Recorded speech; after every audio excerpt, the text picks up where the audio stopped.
Take Back Your Health Now, Episode 13. You're listening to the Take Back Your Health Now podcast, the show that interviews the top doctors, athletes, trainers, and entrepreneurs to help you find the holy grail of health. Now here's your host, Dr. Dan Margolin. Hi, this is Dr. Dan Margolin with Take Back Your Health Now, the show where we pull out all the stops in search of health's holy grail. We're very excited to have on our show two wonderful guests. It's Steve and Violet Brill, America's go-to family for foraging. They have been doing and leading foraging expeditions through America for 35 years. Violet has been co-leading the tour since she was 7 and has been on the tour since she was 2 months old. Steve is best known for being arrested for eating dandelions in Central Park about 31 years ago. Steve and Violet, welcome to the show. Thank you. And it was one dandelion I was arrested for, and my nickname is the Wildman. The Wildman. So I was leading a foraging tour. There were undercover park rangers on the tour, a man and a woman. They said they were married. They never held hands or kissed. I figured they'd been married a long time. The man kept taking pictures. I'd hold up the specimens, only I was the specimen. At the end of the tour, I ate one leaf of a dandelion. The male ranger ducked behind a tree, took out a hidden walkie-talkie. All right, there he is on 81st Street. Go get him. Every park ranger in New York City popped out from behind the bushes. They surrounded me in case I was going to climb up a tree, put me in handcuffs lest I bop them on the head with a dandelion. Oh, my God. They searched me. I don't know if they're looking for weeds or weed, but they hauled me off to the police station in handcuffs. They took fingerprints. They took mug shots. They searched my backpack. Fortunately, I'd eaten all the evidence. Then they issued me a desk appearance warrant that said I had to appear in court. I could face up to a year in jail for criminal mischief for removing vegetation from the park. And then they made a very bad mistake. They turned me loose. I went home and called up every TV station, radio show, wire services long before the internet. Yeah. Next morning on the way to the newsstand, see if I got any press, 5 cops stopped me. What do you want? I said, I haven't eaten breakfast yet, much less a dandelion. One of the cops says, we don't care, we want your autograph. I was on front pages around the country. No way. And that's my daughter's parakeet Wisteria making his comments. I got on CBS Evening News with Dan Rather. I was on everything from Letterman to MTV. The BBC covered it in England. The coal miners' strike is in its 5th week, and in New York City, they arrested the Wildman of Central Park for eating a dandelion.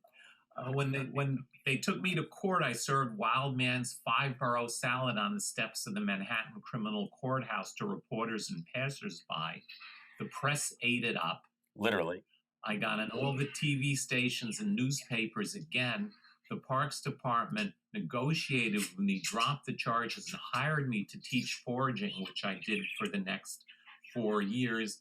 And I've been a freelancer since 1990. Wow. We teach foraging for the public. We work at schools, day camps, garden clubs, libraries, herbalists, medical doctors, any birthday parties. Wow. Let me ask you a question. How did you get started? I was hungry. I went into the kitchen. There was a carton of oatmeal.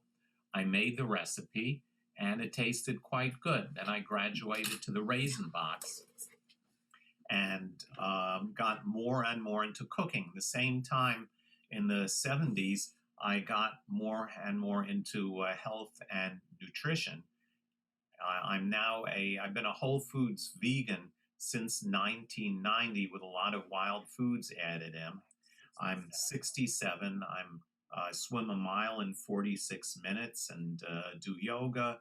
I do transcendental meditation. I cook most of my own food, a lot of which I find nothing refined. And I'm doing better than anyone in my parents' and grandparents' generation, many of whom passed away at a much younger age than I am now. My only ailment. Maybe you can help me with this. Is a severe case of CCD. I cannot get rid of CCD being compulsive cooking disorder. So I'm always running into the kitchen and trying out new recipes. Even though it's January, I came home unwillingly from an exercise walk yesterday in the woods with 8 pounds of oyster mushrooms. So I just made vegan oyster mushroom nachos. Wow. And too bad the smell isn't going through because they smell wonderful. It sounds delicious. Do you find that, Steve, that when you are just walking around, all of a sudden you see something, you can't help yourself but run over and grab it and throw it in your pocket? Yeah, that happens all the time. A lot of the time, we are just like we go on like an exercise walk, or just like walk like just like walking like down the street or somewhere, and like somewhere maybe like in the grass or somewhere, we find a different type of plant, whether it's wood sorrel, which tastes like lemonade. It looks like a clover, but instead of oval shaped leaves like a clover has, wood sorrel has heart shaped leaves. Like lemonade, sorrel means sour in French. Okay. And sometimes we just, if we're hungry, we just eat it because it's really good. It's a trail nibble. It's right there, and we just go out and collect it. Violet, let me ask you, what percentage of the food in your home would you say is foraged versus what you're buying in the supermarkets or like that?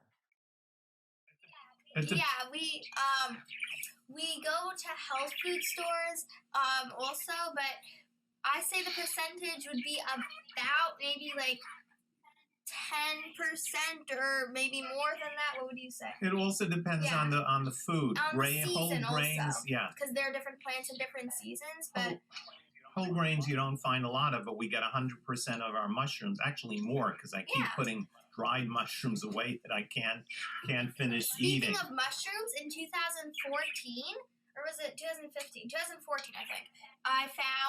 We were going on our way to Inwood Hill Park to lead a tour, and I spotted from the car a 30-pound chicken mushroom, which we had the last of that in the spring of, now I could say, last year. Wow. And it was really good. 30 pounds. Yeah, all the rest of that's huge. All that. We only used half of it. I had a tour with chefs, and the next day I let them have the rest. But that was so many recipes, all kinds of chicken recipes, and the mushroom is delicious. And of course, these are very healthful. They have non-soluble fiber called chitin that goes in one end and comes out the other. And of course, fiber is very big now in nutritional research because it supports a healthy microbiome.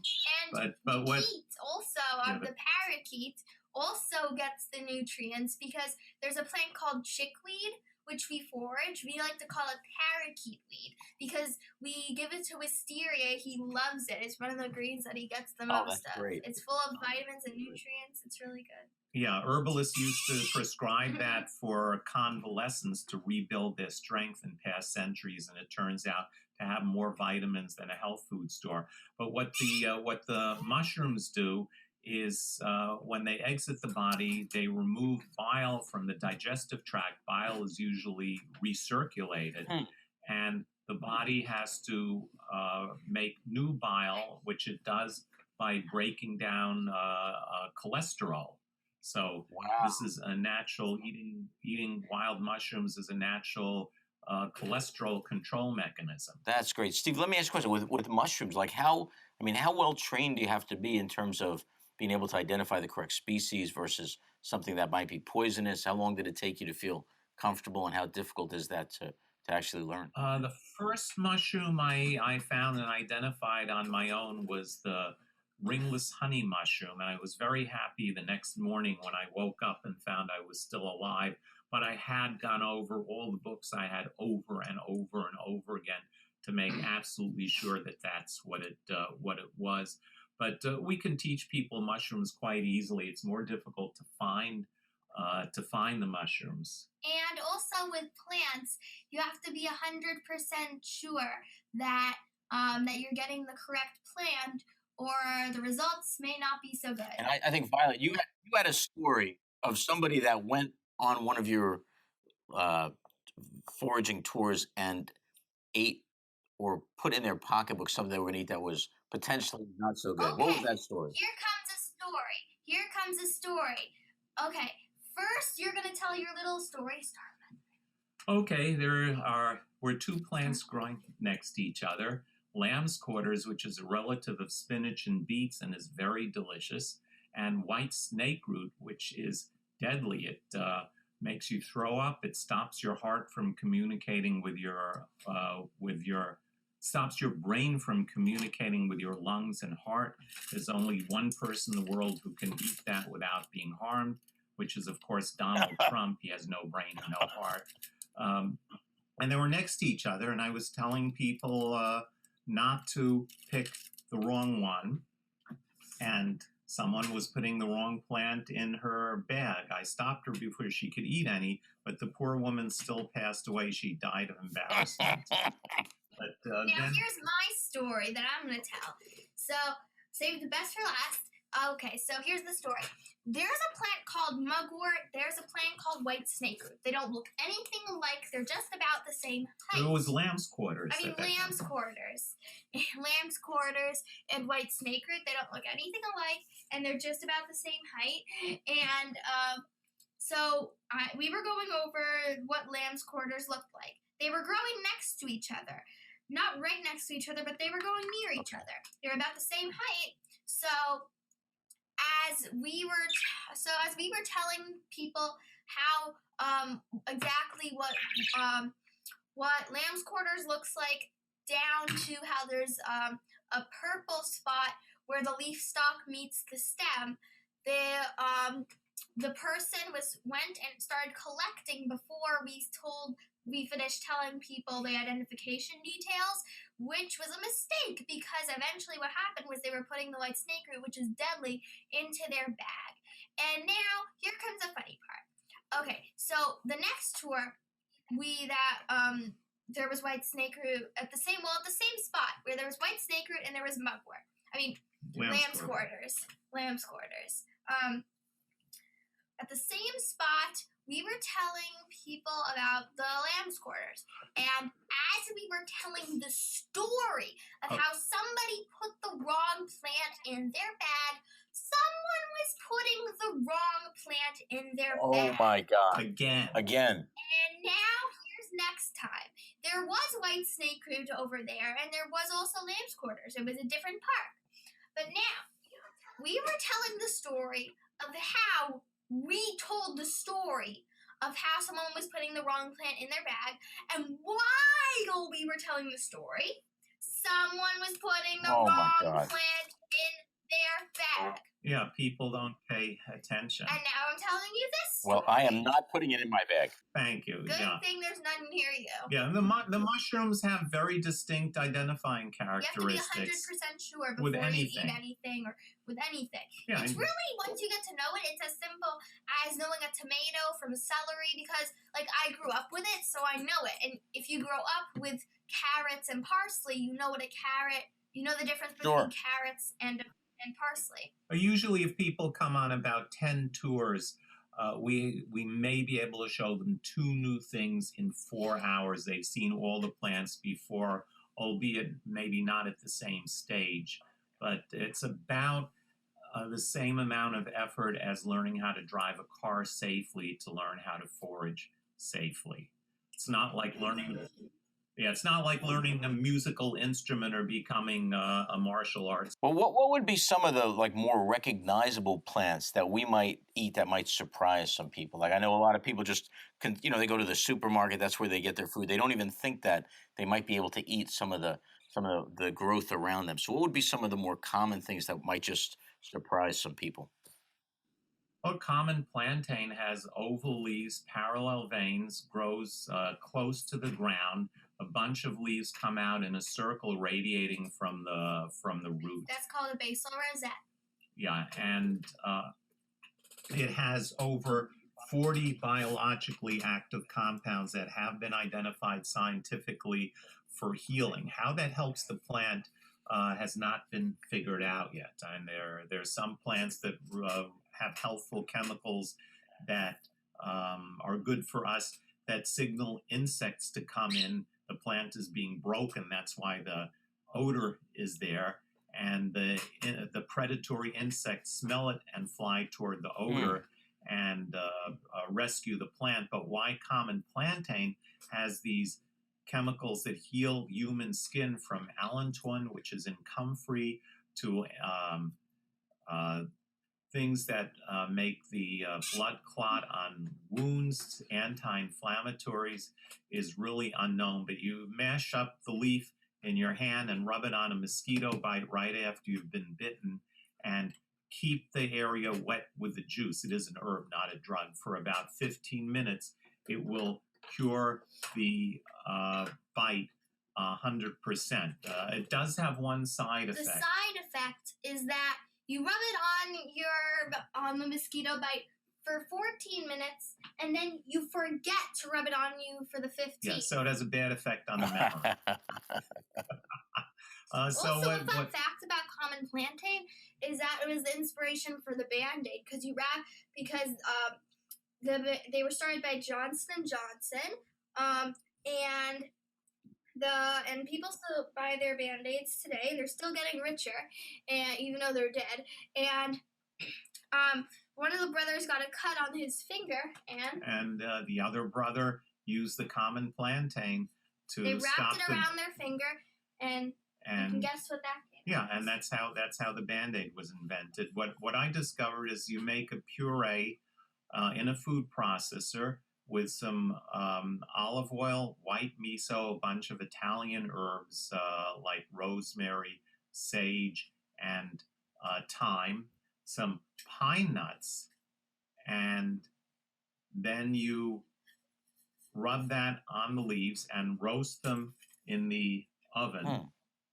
And you get chips that are like kale chips, but with garlic also, and parsley. You get chips that have all these wonderful Italian seasonings that are way better than the chips you buy in the store, both taste and nutritional. Steve, did you got this? Like, how did you learn that part? Did you just experiment with cooking them, or? That took me only about 33 years for it to come to me.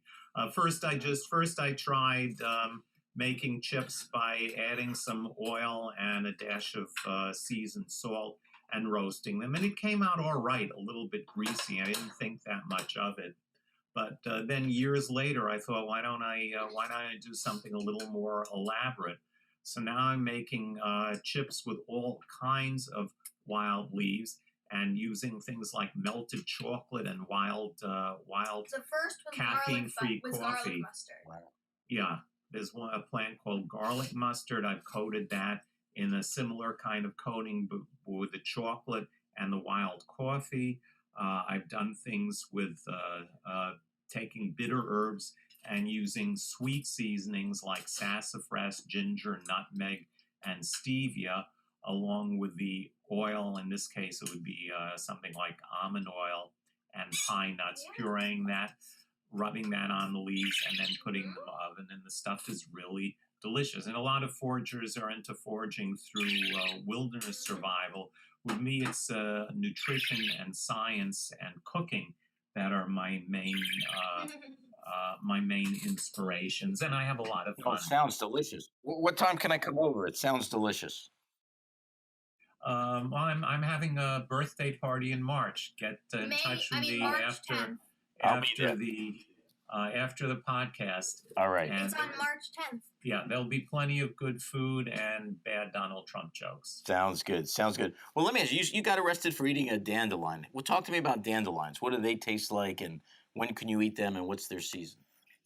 So dandelions, you can eat the leaves of dandelions when they're young and when they first come up. Sometimes if you go to your local farmer's market, you'll see dandelion leaves. But as they grow larger, they get bitter. We also roast dandelion leaves as well into chips. And but the main use for dandelion they're kind of about equal, but the flower the bright yellow flower of the dandelion. You'll know them from all the children's books. That's a common flower that you see in a bright sunny field. There'll be dandelion flowers. You bite in. My discovery when I was little was that you bite into the center of the dandelion flower when it just first opened. It's juicy, it's bright, it's big, and you get a burst of nectar. You could also pick off the yellow flowers. It's a compound flower, so it looks like one flower, but it's actually one like big kind of flower, but it's made up of little smaller flowers. So what you can do is pick off the petals, but I think biting into the center, you get more of a burst of nectar, and it's just more fun. Wow. Because the green part under the green, what are they called? Sepals. Yeah, sepals underneath the flower, they're bitter. So yeah, you could, you don't really, you could cook with the flowers, but it's normally just a trail nibble. You bite into it, or you take off the petals, and then you could also eat the leaves, or roast them, or make different recipes with them. Yeah, before you were born, I put the flowers into pancake batter and made fritters with them. You could also use them for ice cream sprinkles. You can also sprinkle them on ice cream. I think we're so removed from the land that you so many people pass dandelions all the time, never even think that they're edible. What are your favorite, Violet? What's your favorite wild edible food? Okay. So I have three things. One, the violet. The violet flower is edible. The violet leaves are edible. Wisteria, my parakeet who is sitting on my arm. Don't eat the parakeet. Don't eat the parakeet.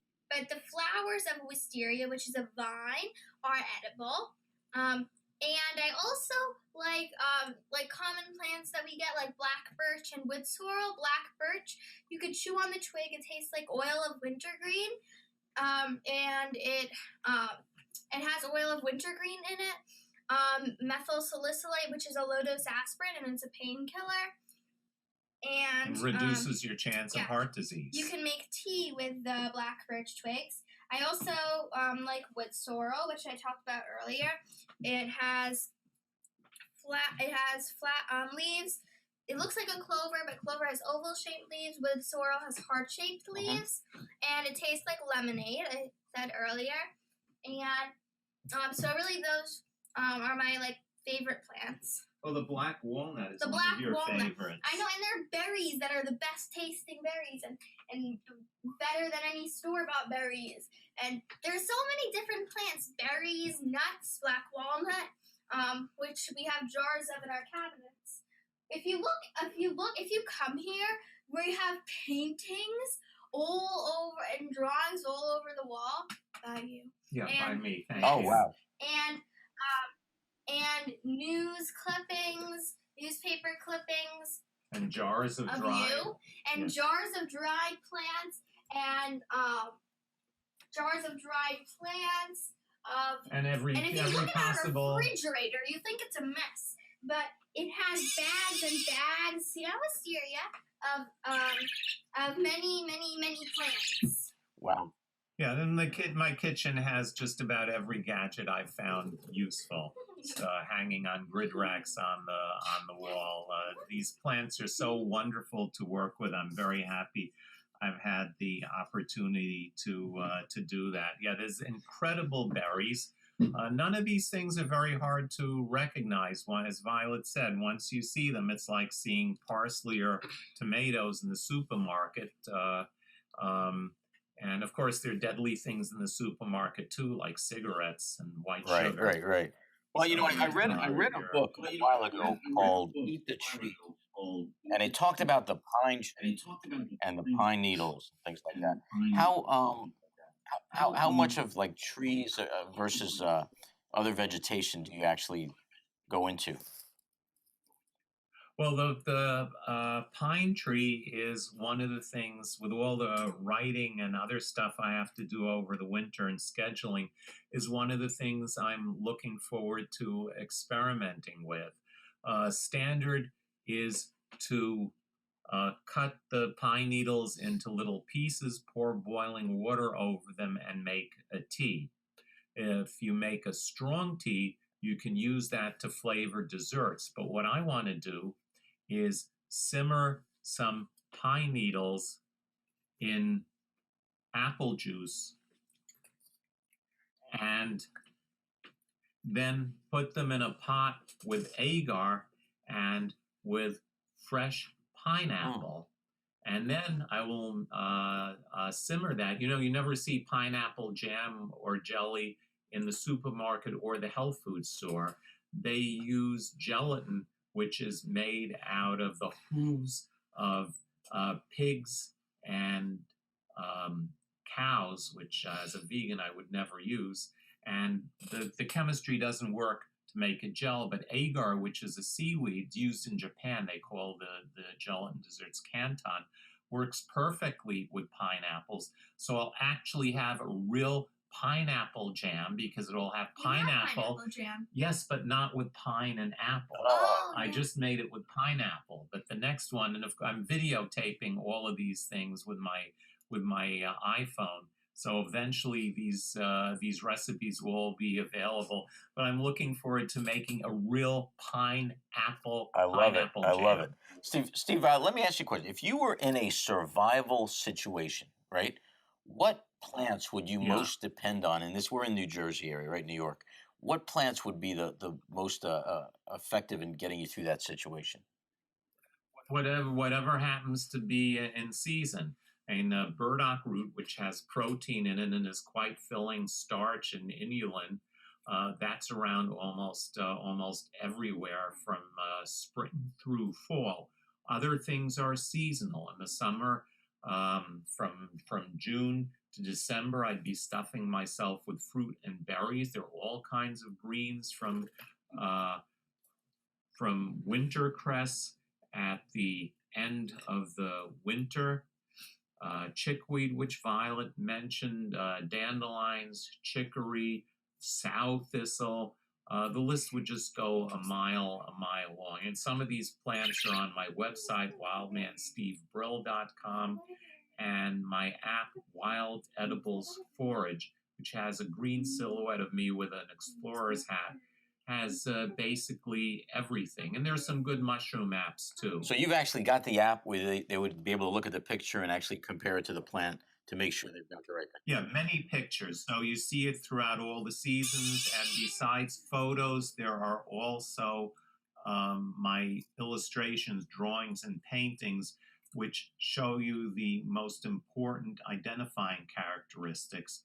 Then the photos show you what it looks like in real life. So you get the best of both worlds with a combination of art and photography. Well, you know, I can attest, Steve. I went to one of your tours about 5 years ago. I brought my sister, her kids, and my wife and my daughter, and we just had an amazing time. And you were talking at one of the tours. I think it was about goldenrod.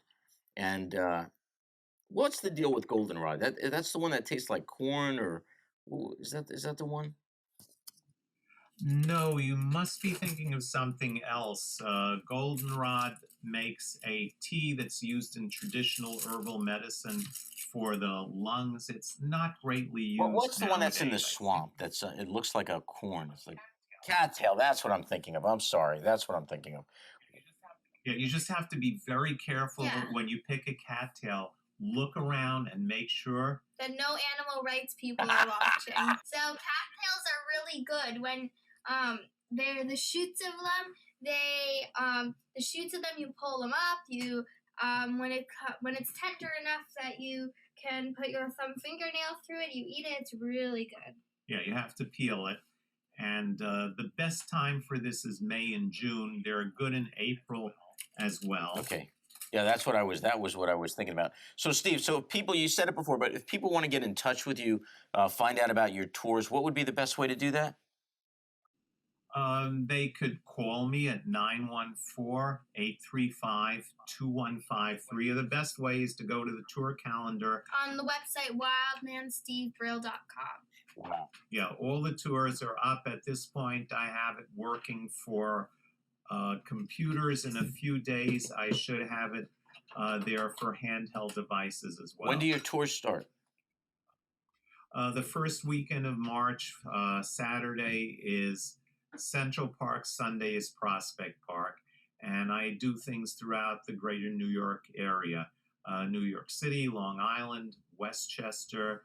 I don't have anything lined up for New Jersey yet. The government and organizations that I try to get in touch with are not always friendly to me, but if you or any of the listeners know of a nature center, teaching farm, museum, or other organization that wants to set up an event, I will be out there. Wildman, Steve, Brill, Violet, I want to thank you guys for being on our show. The listeners are going to love this. There's so much that they're going to get out of it, and we really appreciate you taking the time to do this. Okay, thank you. It was a pleasure. Happy New Year and happy foraging. You as well. Thank you so much. Yes, thank Okay. you. This episode is sponsored by New Jersey Foot and Ankle Center in Oradell, New Jersey. Remember, when you have a foot problem, you've got a foot doctor in the family. Weekend and evening appointments are available. Call us at 201-261-9445. Once again, that's 201-261-9445. Thanks for listening. Check out the show notes over at drdanspeaks.com. If you're loving the show, head over to iTunes and leave us a review, and we'll catch you next time. This episode is brought to you by Slate Media Productions. Provided by, for more information, Randy Ramos Jr. Visit Slate Media to see and hear more of his work, visit randyramosjr.com.